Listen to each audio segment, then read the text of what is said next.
Hello everyone, तो कैसे हो आप सब लोग। आप सबका एक बार फिर से बहुत बहुत बहुत बहुत स्वागत है इस 25 दिन की फिजिक्स की मास्टर क्लास की सीरीज में। और आज तीसरा दिन है और ये तीसरा दिन बहुत ही खास दिन है दोस्त। खास इसलिए है क्योंकि इस तीसरे दिन से हम शुरू करेंगे हमारे हिंदी मीडियम के जो छात्र छात्राएं हैं, जो हमारे साथी है, उनको हम अपने साथ लेके चलेंगे। अब तक गलती हो गई मुझसे, मैं क्षमा चाहूंगा मेरे हिंदी मीडियम वाले छोटे भाई बहनों से कि मैं आगे की 2 वीडियो में ये भूल चुका था कि बॉस मैंने भी हिंदी मीडियम से ही नीट जेई दोनों को क्रैक किया था, तो मैं हिंदी में नहीं समझा पा रहा था चीज़ें, मैं इंग्लिश टू इंग्लिश चीज़ें लेके आ रहा था। बट इस वीडियो में टेंशन फ्री रहो। आप देख सकते हैं मित्र, हम इंग्लिश में भी हर चीज़ लिख के लाए, हिंदी में भी हर चीज़ लिख के लाए। हर क्वेश्चन, हर टॉपिक, हर चीज़ आपको हिंदी इंग्लिश दोनों में ही पढ़ाएंगे। हम समझा तो हिंदी में रहे थे अब तक, बट आपकी डिमांड थी सर जो आप लिख के लाते हो वो भी हिंदी में लेके आया करो। कोई बात नहीं मित्र, इस वीडियो से हम वो हिंदी में भी लिख के लाए हैं। तो बिना किसी देरी के हम वीडियो को शुरू करेंगे। और तीसरा दिन है, बहुत ही महत्वपूर्ण दिन है। वाईडीएसई जैसा अतरंगी टॉपिक जो आसानी से समझ में नहीं आता, उसको बिल्कुल आसानी से जड़ से उखाड़ के फेंक देंगे अगले 25 से 30 मिनट में। ठीक है, तो बने रहिएगा आराम से, शांति से, अंतिम तक धैर्य बनाए रखना, तभी वाईडीएसई समझ में आएगा। एक बार में आपको लगेगा यार ये क्या बातें कर रहा है पागल मास्टर, बट धैर्य बनाए रखना।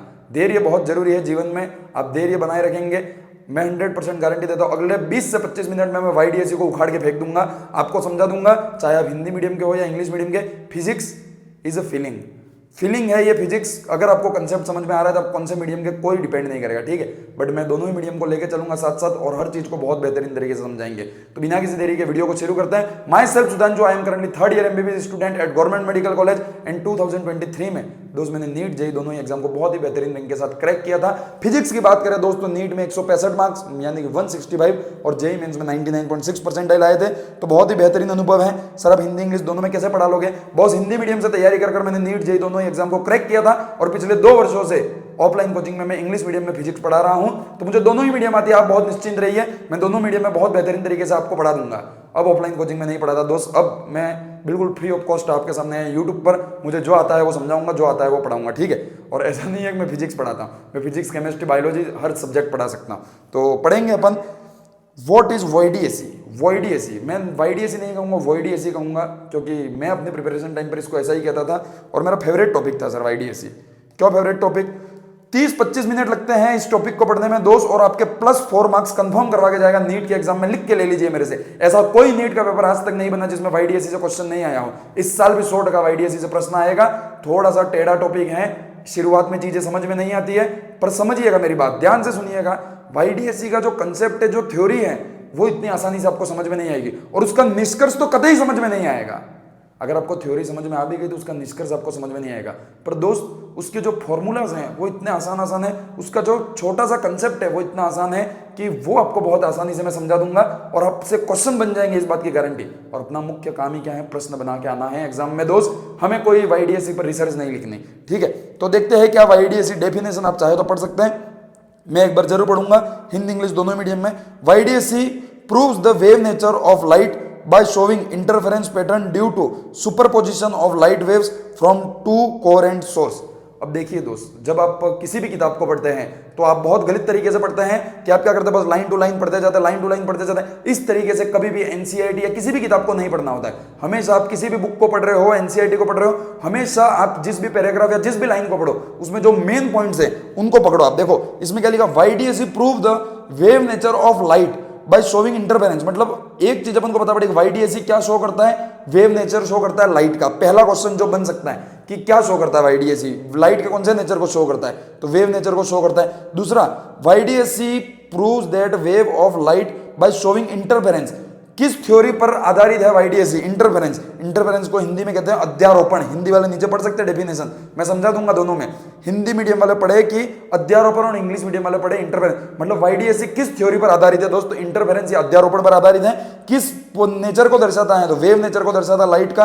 और बाद में क्या लिखा है? Pattern due to superposition of light waves from 2 coherent source. मतलब जो 2 कोहेरेंट सोर्स रहते हैं, 2 संगत सोर्स रहते हैं, ऐसे सोर्स जो एक जैसे हो।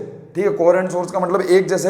मैं और थोड़ा हिंदी में नहीं जाना चाहूंगा, बहुत ही जटिल शब्द हो जाएगा, बट आप याद रखें 2 कोहेरेंट सोर्स जब आपस में आकर इंटरफेरेंस करते हैं, अध्यारोपित होते हैं, तो ड्यू टू सुपरपोजिशन एक अलग सा पैटर्न आपको देखने को मिलता है सामने पर्दे पर। इसी को YDAC में प्रूव किया गया था, जिसको अब हम डिटेल में समझेंगे। देखिए, दो कोहेरेंट सोर्स है, दो स्रोत हैं S1 और S2, ठीक है। दोनों से कुछ न कुछ लेमड़ा की वेव आ रही है। लेमड़ा क्या है? Wave length. अपन ने पहले लेक्चर में पढ़ा था ड्यूअल नेचर ऑफ वेव में, ठीक है। लेमड़ा है वेव लेंथ, तरंग दे रही है, तरंग दे रही है इन दोनों की कुछ ना कुछ। और S1 S2 दो सोर्स है जो बहुत ही पास है, ये इतने दूर नहीं होते, बहुत ही पास होते हैं। ये D जो है इन दोनों के बीच की डिस्टेंस जो बहुत ही कम होती है। और एक कैपिटल D है, एक स्मॉल d है दोस्त, एक कैपिटल D है। कैपिटल D है जो स्रोत अपन ने रखे, ऐसे स्रोत है तो सामने एक पर्दा होगा, ये रहा पर्दा, पर्दा हो पर्दा, ठीक है। ये अपना पर्दा है, यहाँ दो सामने इस तरीके से स्रोत होते हैं जो बहुत ही पास होते हैं। तो इनका ऐसा कहना था भाई, यंग भाई का, कि ये जब दो स्रोत हैं, ये कोहेरेंट सोर्स जब होंगे, इन दोनों कोहेरेंट सोर्स से जब लाइट निकलेगी, इंटरफेरेंस करेगी, अध्यारोपित करेगी, तो सामने पर्दे पर आपको एक विचित्र प्रकार का, आपको क्या, एक विचित्र प्रकार का पैटर्न देखने को मिलेगा।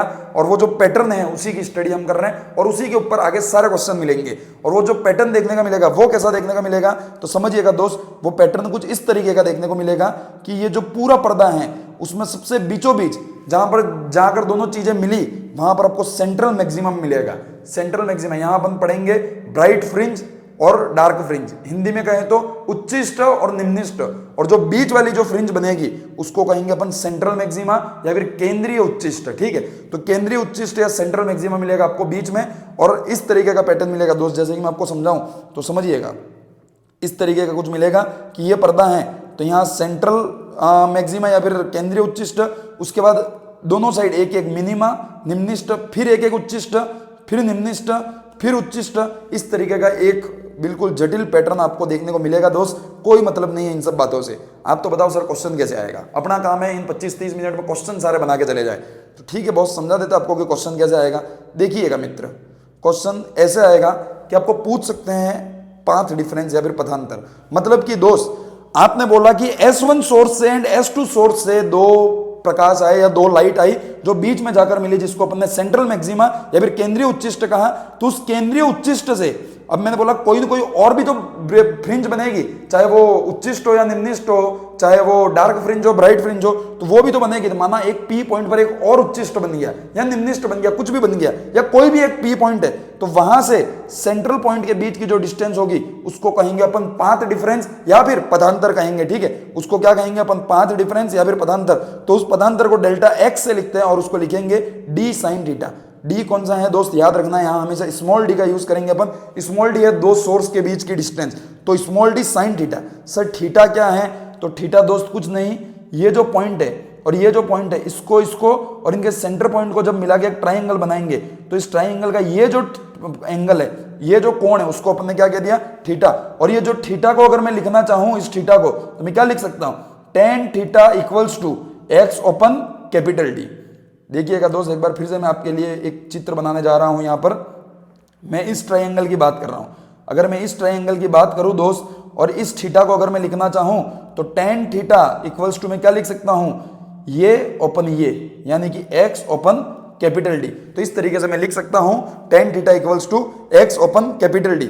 तो यहां पर मैं लिख सकता हूं यहां पर मैं लिख सकता हूं डेल्टा x यानी कि पथांतर equals to d sin theta. अब सुनिएगा दोस्त, मैंने कहा कि ये जो दो सोर्स है उनके बीच की डिस्टेंस बहुत कम है और यहां पर्दा बन रहा है, तो ये जो ट्राइंगल बनेगा उसमें जो थीटा रहेगा वो कैसा रहेगा? थीटा बिल्कुल ना के बराबर मान लीजिए आप, मतलब जीरो के बराबर मान लीजिए। मैं जीरो नहीं कह सकता, जीरो के बराबर मान लीजिए। तो अगर ऐसा मान लेते हैं तो मैं ये कह सकता हूं कि साइन थीटा जीरो के बराबर मान मानिए, बहुत छोटा, ये ध्यान रखिए। और अगर बहुत छोटा है तो साइन थीटा और tan थीटा लगभग बराबर होंगे। तो मैं यहां लिख सकता हूं tan थीटा और sin थीटा अगर दोस्त लगभग बराबर हैं तो sin थीटा की जगह मैं क्या लिख सकता हूं? x by capital D। तो पथांतर का अपना फॉर्मूला क्या हो गया? Delta x equals to d sin थीटा। ये तो अपन ने याद रखा था, और sin थीटा को अपन ने रिप्लेस कर दिया किससे? x बाय d से। तो इस तरीके से आप पथांतर का फॉर्मूला ध्यान रखें, पाथ डिफरेंस जो है उसका फॉर्मूला आप ध्यान रखें। दूसरी बात करें इंटेंसिटी की बॉस, हमने ये कभी नहीं कहा कि दोनों की इंटेंसिटी सेम रहेगी सोर्स की।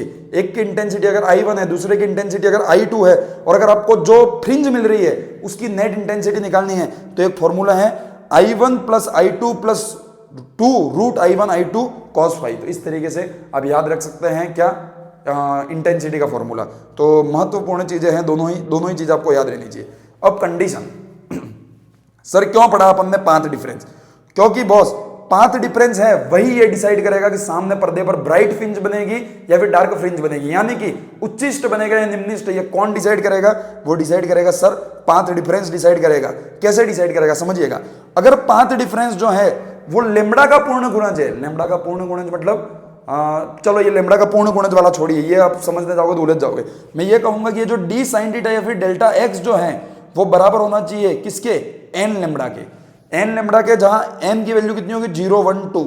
मतलब अगर आपको ब्राइट फ्रिंज बनानी है तो आपको एक रिलेशन याद रखना है, D sine theta equals to X D by D equals to N lambda. वहीं अगर आपको डार्क फ्रिंज बनानी है, निम्निष्ट बनाना है, तो D sine theta equals to 2n minus 1 lambda by 2। और यहाँ n बराबर कितना होगा? 1, 2, 3, 4। सर वहां n बराबर 0 से स्टार्ट किया, यहाँ 1 से क्यों स्टार्ट किया? क्योंकि दोस्त वहां पर 0 अपन ने इसलिए लिया क्योंकि उच्चिष्ट जो बनता है सेंट्रल उसको हमेशा 0 मानते हैं, n बराबर 0 मानते हैं, ठीक है। उसके बाद 1, 2, 3, 4 मानते हैं। ये कुछ नहीं है, देखो मैं आपको समझाता हूं, ये अपना पूरा पैटर्न है।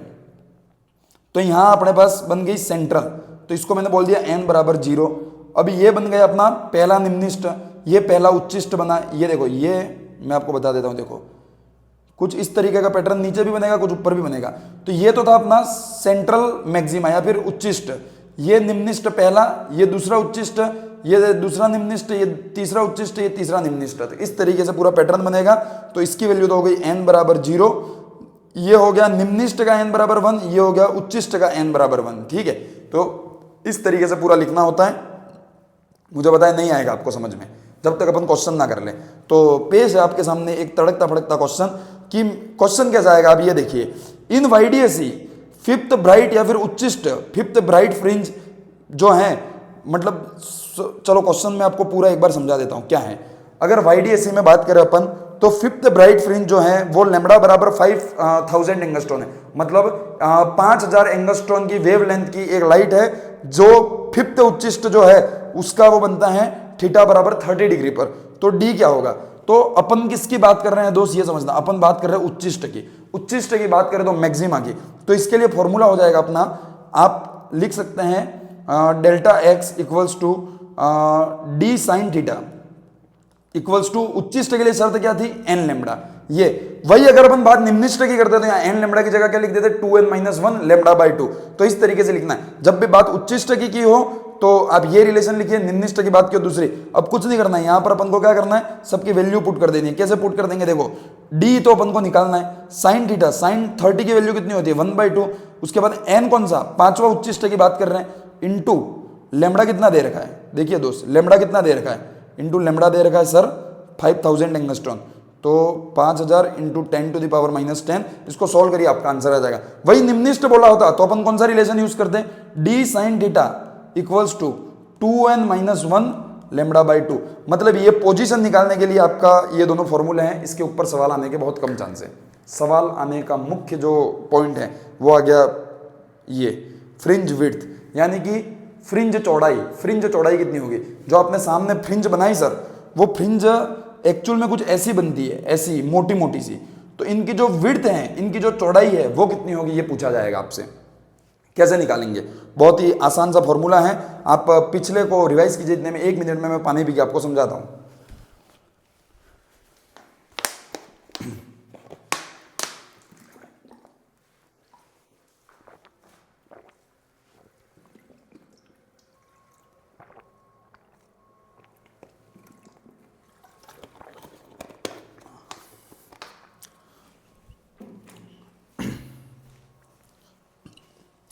देखिए दोस्त, टॉपिक थोड़ा सा टेढ़ा है, रे ऑप्टिक्स वेव ऑप्टिक्स थोड़ा सा बोरिंग पोर्शन है, तो हो सकता है आपको एक बार में चीज़ें समझ में ना आए, बट इंपॉर्टेंट है। अगर आपको एक बार में समझ में नहीं आ रहा तो वीडियो को दोबारा देख लीजिएगा, या फिर नोट्स को दोबारा रिवीजन कीजिएगा, या फिर अगर आपको ऐसा लगे बिल्कुल अपने समझ से बाहर है, तो ये जो फ्रिंज विड्थ है उसका जो फॉर्मूला और उसकी जो चीज़ है वो बहुत आसान है, उसको अच्छे से समझ लिएगा। आगे की आपको घटना नहीं आती तो फ्रिंज विड्थ एटलीस्ट आप वाईडीएसई में समझ के जाना, ठीक है। बस मैं इतना आपसे रिक्वेस्ट करूंगा। टॉपिक टेढ़ा है मैं जानता हूं, बट कुछ कर नहीं सकते, इंपॉर्टेंट है। बट अगर आप कहेंगे कि 10 क्वेश्चन अगर वाईडीएसई से आए तो 7 बार वो फ्रिंज विड्थ से पूछेगा वो क्वेश्चन, ठीक है। तो फ्रिंज विड्थ को अच्छे से समझिएगा। फ्रिंज विड्थ का एक सीधा सा फॉर्मूला है beta equals to lambda capital D open small D. बस अब यहाँ ये कंफ्यूज हो सकता है सर कि स्मॉल डी ऊपर था या नीचे था, या फिर कैपिटल डी ऊपर था या नीचे था। तो हमेशा ध्यान क्या रखना आपको, lambda capital D open small D, तो जो बड़ा रहेगा वो हमेशा ऊपर रहेगा। मतलब मैं बड़ा हूं, मेरी हाइट ज्यादा है, मैं हमेशा ऊपर रहूंगा, तो कैपिटल डी बड़ा है तो वो ऊपर रहेगा, स्मॉल डी छोटा है तो वो नीचे रहेगा। विड्थ का एक ही फॉर्मूला है लेमडा डी ओपन डी, या फिर फ्रिंज चौड़ाई का एक ही formula lambda D open d. Lambda क्या है उस लाइट की वेवलेंथ, डी क्या है कैपिटल डी क्या है जो सोर्स है वहां से पर्दे के बीच की दूरी, और स्मॉल डी क्या है जो दो सोर्स है उनके बीच की दूरी। ठीक है, बहुत ही आसान सी चीजें हैं और बहुत आसान तरीके से मैं आपको बताऊंगा। तो यहाँ से एक बहुत ही चमकदार बॉक्स आपके लिए मैंने बनाया है, बिल्कुल पिंक कलर का बॉक्स आपके लिए रेडी कर लिया है दोस्त मैंने। बहुत ही महत्वपूर्ण दोस्त है। अगर दोस्त मैं बताऊं, अगर मैं पिंक कलर के बॉक्स में आपको जहां जहां भी कुछ चीजें दिखेंगी वो बहुत ही महत्वपूर्ण है, ध्यान रखिएगा। उनके ऊपर सीधा सीधा क्वेश्चन आता है बट अपन कंफ्यूज हो जाते हैं, बट बहुत आसान चीजें रहती है। तो इन बॉक्सेस को अवॉइड ना करें, मोस्ट इंपॉर्टेंट बॉक्सेस है। या फिर अगर मैं 2000 का लाल कलर का नोट कहीं फेंक दूं तो उस नोट को भी भूलना नहीं है, वो नोट भी बहुत महत्वपूर्ण है। और हम लगातार आज आपके लिए लेके आ गए हैं एक पिंक कलर का बॉक्स और एक लाल कलर का नोट, तो दोनों को देखिएगा। यहां से अपन को पता पड़ता है कि beta is directly proportional to lambda. Beta is directly proportional to lambda का क्या मतलब हुआ सर? मतलब होता है दोस्त कि जब आप लेमडा को बढ़ाओगे बीटा बढ़ेगा, यानी कि जब आप वेव लेंथ को बढ़ाओगे, जब आप तरंग दैर्ध्य को बढ़ाओगे तो क्या होगा? फ्रिंज चौड़ाई बढ़ती जाएगी। यानी कि सर अगर अपन 7 कलर की बात करें, वी भी गौर की, वॉयलेट से लेकर अगर रेड तक जाए तो वॉयलेट से रेड तक जब भी जाते हैं सर क्या होता है बॉस? वॉयलेट से रेड तक जाने पर लेमडा बढ़ता है, और अगर लेमडा बढ़ता है तो बीटा भी बढ़ेगा। यानी कि अगर मुझे पूछ ले कोई, क्या पूछ ले कि अगर मैं सेम सेटअप यूज कर रहा हूं, बस मैं लाइट की तरंग दैर्ध्य चेंज कर रहा हूं, और एक लाइट है मेरे पास वॉयलेट और एक लाइट है मेरे पास रेड, तो किसकी फ्रिंज चौड़ाई ज्यादा होगी? तो सीधा सीधा आंसर है बॉस, रेड वाले की फ्रिंज चौड़ाई ज्यादा होगी। किससे? वॉयलेट वाले से। बहुत ही महत्वपूर्ण चीज है, याद रखिएगा। एक दूसरा लाल कलर का 2000 का नोट आपके सामने पेश है। नोट है YDAC को अगर मैं किसी फ्लूइड में शिफ्ट कर दूं, यानी कि किसी द्रव्य के डब्बे में अगर मैं पूरा यंग का सेटअप फेंक दूं, या फिर सेट कर दूं, फेंक तो क्या दूं, सेट कर दूं, अगर मैं किसी द्रव्य में किसी फ्लूइड में अगर यंग का सेटअप अगर रख दूं जिसका रिफ्रैक्टिव इंडेक्स म्यू है, रिफ्रैक्टिव इंडेक्स को दोस्त हिंदी में क्या कहते हैं कमेंट करके बताइएगा, हिंदी मीडियम वाले। म्यू, पूरे रे ऑप्टिक्स में एक ही चीज आती है म्यू, और किसी को नहीं कहते हैं। तो ये जो म्यू है वो क्या है आप बताइएगा, इंग्लिश में रिफ्रैक्टिव इंडेक्स कहते हैं। अगर मैं रख दूं तो फ्रिंज चौड़ाई में क्या अंतर आएगा? तो बहुत आसान है, लेमडा जो है वो चेंज हो जाएगा, नया जो लेमडा डैश है वो लेमडा ओपन म्यू हो जाएगा, तो बीटा डैश भी क्या हो जाएगा? Beta open mu. मतलब जो अपनी नॉर्मल फ्रिंज चौड़ाई थी उसमें डिवाइड कर देंगे किसका? रिफ्रैक्टिव इंडेक्स म्यू का। ठीक है, तो दोनों ही बहुत ही इंपॉर्टेंट चीजें थी, आपने समझ ली होंगी। अब सुनिएगा दोस्त मेरी बात, अब तक तुम्हें चाहे कुछ समझ में आया हो या नहीं आया हो, दो ही कंसेप्ट में मानता हूं जो YDAC में इंपॉर्टेंट, एक विड्थ और दूसरा उच्चिष्ट और निम्निष्ट की स्थिति। तो स्थिति थोड़ा सा कॉम्प्लिकेटेड है बट मैंने समझा दिया। जहां उच्चिष्ट की बात की जाए वहां d sin theta equals to n lambda कर देना, जहां निम्निष्ट की बात की जाए वहां d sin theta equals to क्या कर देना? 2n-1 लेमडा बाई 2 कर देना। वही अगर अपन फ्रिंज चौड़ाई की बात करें दोस्त तो बहुत आसान थी फ्रिंज चौड़ाई, बीटा इक्वल्स टू क्या था? लेमडा d बाय डी, और उसमें लेमडा क्या था? तरंग दैर्ध्य या फिर वेवलेंथ, डी क्या था? कैपिटल डी, दोनों के बीच की डिस्टेंस, और स्मॉल डी क्या था? स्मॉल डी था सर दोनों स्रोत या दोनों सोर्स के बीच की डिस्टेंस। और अपन ने देखा था, क्या देखा था? अपन ने देखा था सर कि कैपिटल डी बड़ा है तो बड़ा हमेशा ऊपर रहेगा, तो कैपिटल डी ऊपर स्मॉल डी नीचे। उसके बाद एक इंपॉर्टेंट नोट अपन ने समझा कि डायरेक्टली प्रोपोर्शनल टू लेमडा इस किसके होता है? बीटा के। तो जैसे जैसे लेमडा बढ़ेगा बीटा बढ़ता जाएगा, रेड जो होगी उसकी विड्थ ज्यादा होगी या चौड़ाई ज्यादा होगी, किससे? वॉयलेट से। दूसरी चीज अपन ने देखी कि अगर इसको किसी फ्लूइड में शिफ्ट कर देते हैं तो इसका रिफ्रैक्टिव इंडेक्स जो होता है उससे डिवाइड करना होता है किसको? बीटा को। तो अब पढ़ ली। अब चलिए एक सवाल जो आपको पूरा YDAC रिवाइज कर देगा, ऐसा सवाल आपके सामने पेश है। अगर YDAC में स्मॉल डी 2 mm है, कैपिटल डी 1 मीटर है और लेमडा 5000 एंगस्ट्रॉन है, तो 4 चीजें मैंने यहाँ पूछी है। बीटा क्या होगा? 8th ब्राइट फ्रिंज की पोजीशन क्या होगी, या फिर 8th उच्चिष्ट की पोजीशन क्या होगी, 11th निम्निष्ट की या फिर डार्क की पोजीशन क्या होगी, और इन दोनों के बीच का डिस्टेंस क्या होगा? तो सबसे पहले आपके सामने पेश है सॉल्यूशन। तो सॉल्यूशन में अपन पहला बात करें, बीटा इक्वल्स टू क्या होता है? Lambda capital D open small D. ठीक है, lambda capital D open small D. तो दोस्त यहाँ बात करो अगर मैं कैपिटल डी की, तो लेमडा अपन को दे रखा है 5000 एंगस्ट्रॉन, तो इसको मैं लिख सकता हूँ 5 × 10⁻⁷। कैसे लिखा? 5000 × 10⁻⁻10 हो जाता अगर अपन मीटर में कन्वर्ट करते तो वो 3 जीरो से मैंने -10 की पावर में हटा दिया तो -7 आ गया। उसके बाद अगर मैं बात करूं दोस्त कैपिटल डी कितना है? 1, ये ऑलरेडी मीटर में रहता है, सबको मीटर में बदलना है मित्र। ठीक है, और दूसरा नीचे दे रखा है 2 mm, तो अगर mm को मैं कन्वर्ट करूं किसमें? मीटर में, तो -3 हो जाएगा। तो ये -3 से ये कटा -4 आ गया, और इसको करें अपन तो कुछ ऐसा आ जाएगा सर 2.5 × 10⁻⁻4। तो इसको अपन चाहे तो ऐसा लिख सकते हैं सर 0.25 mm। ठीक है, तो ये तो अपनी क्या आ गई, बीटा विड्थ आ गई। ठीक है, दूसरा क्या पूछा है, 8th ब्राइट फ्रिंज की पोजीशन। तो बहुत ही अच्छा सवाल है कि 8th ब्राइट फ्रिंज जो है सर वो कहां बनेगी। चलिए दोस्त देखते हैं सेकंड क्वेश्चन क्या है। सेकंड क्वेश्चन है 8th उच्चिष्ट की पोजीशन। अब सुनिएगा मित्र, कैसे करेंगे। पोजीशन पूछा है, मतलब पूछा है अपन को x। ठीक है, तो x में अपने पास एक रिलेशन है x small D open capital D. इसमें स्मॉल डी ऊपर है, ध्यान रखना। विड्थ में केवल क्या है, विड्थ में कैपिटल डी ऊपर है। विड्थ को किससे शो करता है, बीटा से।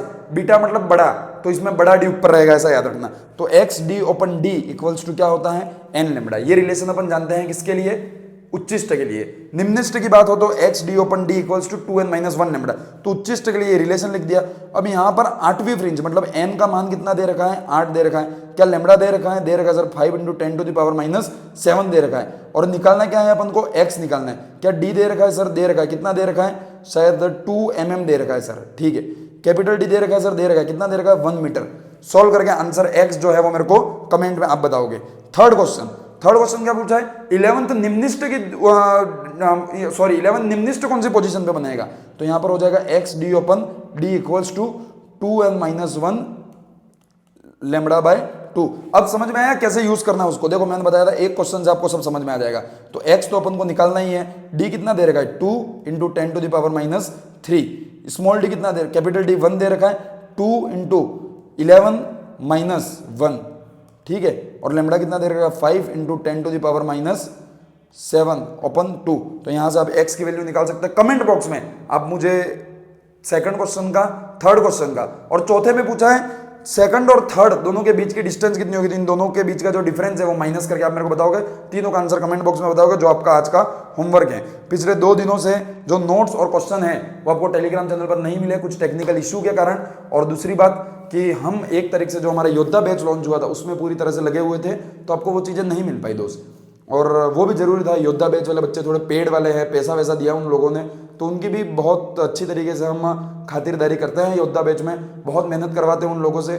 और अगर आप भी उन्हीं लोगों से के साथ जुड़कर मेहनत करना चाहते हो, बिल्कुल मेरे से 1 to 1 बात कर मेरे साथ मिलकर मेहनत करना चाहते हो दोस्त, तो आज ही हमारा ऐप है सुधांशु MBBS, उसको डाउनलोड कीजिए प्ले स्टोर से या फिर वेबसाइट पे भी जाकर आप विजिट कर सकते हैं। लिंक मैंने नीचे डिस्क्रिप्शन बॉक्स में दी है, वहाँ आपको योद्धा बैच मिलेगा। बैच की लिंक भी मैंने नीचे डिस्क्रिप्शन बॉक्स में दी है, उसको ज्वाइन कर लीजिए दोस्त। अगर आप बिल्कुल उम्मीद हार चुके हैं, आप उम्मीद छोड़ चुके हैं, आपको अब ऐसा नहीं लग रहा कि शायद यहाँ से मुझसे हो पाएगा या मेरा सिलेक्शन हो पाएगा, मतलब इस पॉइंट ऑफ टाइम पर अगर आपको ऐसा लग रहा है कि नीट मेरे लिए नहीं बना, क्योंकि ये वो टाइम है दोस्त जब अपन को लगता है कि नीट मेरे लिए नहीं बना, ये सपना मेरा कभी पूरा नहीं हो पाएगा, मैं कभी MBBS नहीं कर पाऊंगा, मैं कभी डॉक्टर नहीं बन पाऊंगा। और अपन को अंदर से ऐसा लगने लगता है कि नीट, ये डॉक्टर बनने का सपना मेरे लिए नहीं बना है। और अगर तुम्हें भी ऐसा लग रहा है, तुम अंदर से हार मान चुके हो, और अगर तुम्हें ऐसा लग रहा है कि शायद इस साल मेरा सिलेक्शन नहीं हो पाएगा, मेरा बहुत बैकलॉग है, मैं कैसे कंप्लीट करूंगा, हमारे साथ जुड़िए दोस्त। योद्धा बैच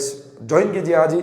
1999 फीस है, उसके अंदर हम आपको कंप्लीट 1-on-1 मेंटरशिप दे रहे हैं। एक पर्सनल मेंटर, मैं या मेरा कोई भी साथी आपको 1 to 1 गाइड करेगा। आपकी अभी जो भी कंडीशन है वहां से कैसे आपका सिलेबस खत्म करवाना है, कैसे आपको टेस्ट दिलवाना है, कैसे रिवीजन करवाना है, कैसे मॉक टेस्ट दिलवाकर, रिवीजन करवाकर, प्रैक्टिस करवाकर आपका सिलेबस अच्छे से खत्म करवाना है और आपको नीट में सिलेक्शन करवाना है, पूरी प्लानिंग बताएगा। साथ में आपको एक अच्छा यूनिक क्वेश्चन बैंक मिलेगा जिसमें हर टाइप के क्वेश्चन आपको मिलेंगे। साथ में आपको एक टेस्ट सीरीज मिलेगी जिसमें हर संडे को टेस्ट होगा। और कुछ हम इस तरीके से चलेंगे कि भी आपका जो भी सिलेबस हुआ है उसको उस टेस्ट सीरीज के शेड्यूल के अकॉर्डिंग कवर करवाते जाएंगे धीरे धीरे, 1 शॉट के थ्रू या फिर कैसे भी, वो हम देखेंगे कि अभी आपकी क्या कंडीशन है। अगर आपका ज्यादा सिलेबस बाकी है तो 1 शॉट के थ्रू, वरना कंप्लीट लेक्चर के थ्रू हम उस सिलेबस को खत्म करवाएंगे 6 दिनों में। और 7वें दिन हम आपको टेस्ट दिलवाएंगे, उस टेस्ट का अपन साथ बैठ के एनालिसिस करेंगे और हर चीज हम करेंगे, यानी कि आपको उंगली पकड़कर मेडिकल कॉलेज के गेट तक छोड़ के आएंगे। आपकी सिलेक्शन की गारंटी मैं लेता हूं, जो हमारे योद्धा बैच में पढ़ता है, जो हमारा योद्धा बैच में पढ़ता है उसके सिलेक्शन की गारंटी मैं लेता हूं दोस्त। अगर उसका सिलेक्शन नहीं होता मैं डबल फीस रिफंड करने को रेडी हूं, ठीक है। बट हम जो कहेंगे वो आपको इस बचे हुए समय में हर दिन बात माननी होगी, हमारे साथ मिलकर आपको 14-15 घंटे मेहनत करनी होगी। हम आपका सिलेबस खत्म करवाएंगे, हम आपका रिवीजन करवाएंगे, हम आपको क्वेश्चन प्रैक्टिस करवाएंगे और मेडिकल कॉलेज के गेट तक छोड़ के आएंगे। साथ में इसमें आपको शॉर्ट नोट्स मिलेंगे, माइंड मैप मिलेंगे, टेस्ट सीरीज क्वेश्चन, यानी कि वो हर चीज जो आपको रिवीजन करने में हेल्प करे, आपके सिलेक्शन में आपकी मदद करें, वो चीजें हम योद्धा बैच में देते हैं। हिंदी इंग्लिश दोनों ही मीडियम वालों के लिए बैच है। हिंदी मीडियम वालों के लिए हिंदी मीडियम वाले मेंटर मिलेंगे, हिंदी में क्वेश्चन बैंक मिलेगा, हिंदी में टेस्ट सीरीज मिलेगी। इंग्लिश वालों को सब इंग्लिश में मिलेगा। आप चाहे तो एक बार विजिट कर सकते हैं, बहुत सारी चीजें हमने फ्री कर रखी है। आप देखो एक बार क्या क्वालिटी हम दे रहे हैं। 199 में इससे सस्ता इंडिया में आपको कोई नहीं देगा। 1-on-1 मेंटरशिप पॉसिबल ही नहीं है इस प्राइस में, बट मैं लेके आया हूं क्योंकि मुझे पैसा नहीं कमाना दोस्त। मैं चाहता हूं, मैंने बहुत पैसा कमा लिया। मैं हकीकत बता रहा हूं तुमको, आज इतने बड़े प्लेटफॉर्म यूट्यूब पे खड़ा होकर हकीकत बता रहा हूं मैं कि आज ये ऐप मैंने पिछले 5-6 महीनों से शुरू किया है। इस ऐप से मैंने जितना पैसा कमाया या मैं जितना भी कमा रहा हूं, ठीक है, हालांकि मैंने अब तक कुछ नहीं कमाया, मैं रियलिटी बता रहा हूं आपको, कुछ भी नहीं कमाया। वो उससे मैं 10-20 गुना ज्यादा पैसा जब मेरा ये ऐप नहीं था और जब मैं दूसरी ब्रांड्स के प्रमोशन करता था तब कमाता था, ठीक है। बट मैंने ये ऐप इसीलिए बनाया क्योंकि ये मेरा सपना था, और जो मेरे सपने हैं, जो मेरे शौक है, वो मैं पूरा करूंगा। मेरे को पता है मैं पैसे बाद में भी कमा लूंगा, डॉक्टर बन के कमा लूंगा, टीचर बन के कमा लूंगा, कुछ भी करके कमा लूंगा, ठीक है। बट मुझे इस ऐप से पैसा नहीं कमाना था। जब मैं मिडिल क्लास फैमिली से बिलोंग करता था और चाहता था कि मेरा सिलेक्शन हो, बट मेरे पास सोर्स नहीं थे। हिंदी मीडियम वालों के आज भी सोर्स नहीं है, तो मैं चाहता था कि ये सब चीजें मैं लेके आऊँ यार, मेरे प्लेटफॉर्म पे बच्चे पढ़े, उनका सिलेक्शन हो तो वो बोले यार कि सुधांशु भैया ने हमारी हेल्प की थी। बस यही सपना था मेरा, और इसीलिए मैंने इस ऐप को बनाया, इतना बढ़िया प्लेटफॉर्म बनाया और इतनी मेहनत की। पैसा कमाने का मैंने आज तक ना सोचा, ना सोचूंगा मैं। ये गारंटी इस चैनल पे वादा करके जा रहा हूँ। 1 रुपया मैं आज तक इस ऐप से कमाया है। आप यकीन मानिए, 2000 आपकी फीस है, उसमें मुश्किल से टैक्स वैक्स सब कट के 1800 रुपये हमारे पास आते हैं। उसमें से जो आपके लिए क्वेश्चन बैंक कंटेंट बना रहे हैं उन आदमियों को पैसा देना होता है। 4 महीने तक आपको कोई मेंटर गाइड करेगा। आप सोचो कोई MBBS स्टूडेंट 4 महीने तक आपको इस छोटी सी फीस में 1000-1500 में कभी गाइड कर सकता है? नहीं कर सकता है। हमने हमारी जेब से पैसे लगाए, ऐसे मेंटर ढूंढ के लाए जो जिनका विजन मेरी तरह हो, ऐसे मेंटर ढूंढ के लाए और बहुत मुश्किल से ये सब चीज़ें अरेंज कर आपके लिए लेके आए। तो आप चाहे तो ज्वाइन कर सकते हैं। मेरा जो विजन है उस पर मैं अड़ा रहूँगा, जब तक हो सके तब तक इस चीज़ को मैं चलाऊंगा, ठीक है। तो आप चाहे तो आप ज्वाइन कीजिए। योद्धा बैच आप सभी के लिए बहुत ही इंपॉर्टेंट है और आपके सिलेक्शन की गारंटी मैं लेता हूं। आप अगर इंडिया में कोई भी प्लेटफॉर्म अगर इससे कम प्राइस में, मैं बता रहा हूं इससे कम क्या, इसकी डबल प्राइस में भी आपको ये सब चीज़ें नहीं दे पाएगा। मेरे जो कॉम्पिटिटर है आज भी मेरे को मैसेज करते हैं, मेरे को बोलते हैं भाई तू कैसे कर रहा है ये सब चीज़ें। जब हम क्रिएटर कम्युनिटी में कहीं जाते हैं तो वो लोग मुझसे पूछते हैं कि दोस्त इतने कम प्राइस में तू, पहली बात तो 1-on-1 मेंटरशिप के मेंटर ले कहाँ से आया। मैंने बोला दोस्त हम आपकी तरह पैसा कमाने के लिए नहीं बैठे, हम बैठे हैं नाम कमाने के लिए। मैं सीधा सीधा आपको मुंह पर हकीकत बता रहा हूँ, मुझे नाम कमाना पसंद है, ना कि पैसा कमाना। पैसा तुम अगर आज जितने लोग योद्धा बैच ज्वाइन करोगे, मेरा टारगेट है योद्धा बैच में 100 बच्चों का सिलेक्शन करवाना। तो 100 बच्चों का एडमिशन मेरे को चाहिए, ऐसा मैं टारगेट लेके चलता हूँ, ठीक है। तो मैं हकीकत बता रहा हूँ तुमको दोस्त, तुम आज 100 बच्चे, मैं कोई इतना खुल के नहीं बोलता, अगर तुम आज 100 बच्चे एडमिशन लोगे और उससे जितना पैसा आता है, मैं बोल रहा हूँ कमाने की बात नहीं कर रहा हूँ, जितना पैसा आता है एक्चुअल में अकाउंट में, उससे कई गुना ज़्यादा पैसा मैं 1 महीने में दूसरी कंपनियों के प्रमोशन करके कमा सकता हूँ। बट नहीं करता हूँ मैं ये चीज़ें।